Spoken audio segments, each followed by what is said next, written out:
السلام علیکم ورحمت الله وبرکاتو. محترم دوستانو، په نننۍ ویډیو کې به موږ تاسو داسې طریقه زده کوو چې د موبایل سپیډ څنګه زیاتولی شو.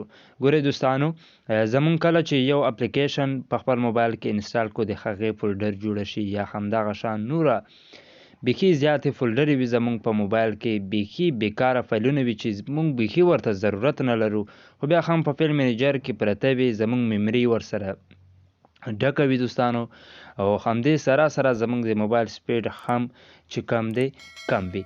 نو په نننۍ ویډیو کې به همدا طریقه زده کوو چې د خپل موبایل سپیډ څنګه زیاتوای شو. د خالي فولډر یې همدارنګه وایرس له خپل موبایل څخه څنګه په یو کلیک سره ختموای شو، همدغه شان د میمري کارت څخه. دوستانو د ویډیو تر اخره وګورئ. د دې نه مخکې که چېرته تاسو په ټیکنو پښتو یوټیوب چینل کې نوي یئ، چینل سبسکرایب کړئ، په څنګ کې د بیل ایکن په آل باندې در سره کلیک کړئ. دوستانو که څه پوښتنې کول غواړئ، موږ ته د همدې ویډیو په کمنټ کې حتما ولیکئ، د ویډیو هم در سره شیر کړئ. دا یو اپلیکیشن دی، د دې اپلیکیشن په تور موږ تاسو کولی شو دوستانو چې بیکاره فولډرې فایلونه له خپل موبایل څخه په یو کلیک سره ډیلیټ کړو، همدغه شان د میمري کارت څخه.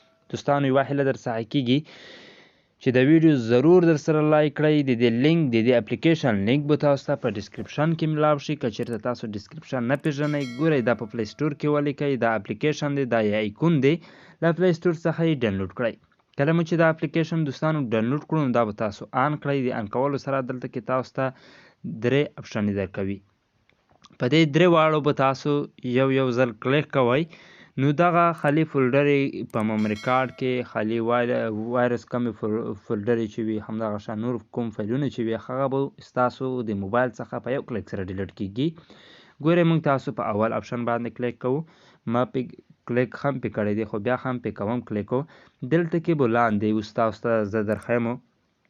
ګورئ په دې طریقې سره تاسو ته به لاندې ښکاري دغه فایلونه فولډرې چې کمې دي له موبایل څخه یې ټوله ډیلیټ کړي. ګوره دلته کې تاسو ته فینیش اپشن ولیکي، بیا به تاسو په دوهم اپشن باندې کلیک کوئ. دا به تاسو ته ښکاري، په دې اپشن باندې به کلیک وکړئ.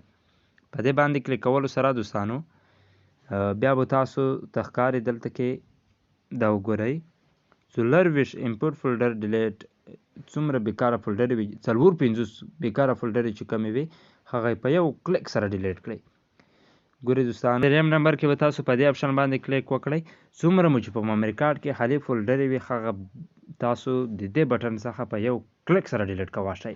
نو د دې طریقې سره به ستاسو د موبایل سټوریج چې کم دی هغه هم زیات شي، موبایل انټرنیټ سپیډ مو هم زیات دی، موبایل کم سپیډ چې دی هغه به هم زیات شي. نو که چېرته مو دا ویډیو خوښه شوې وي، ویډیو ضرور لایک کړئ، شیر یې کړئ، همدارنګه ښایسته معلوماتو لپاره موږ سره اوسئ. تر بلې ویډیو د الله په امان.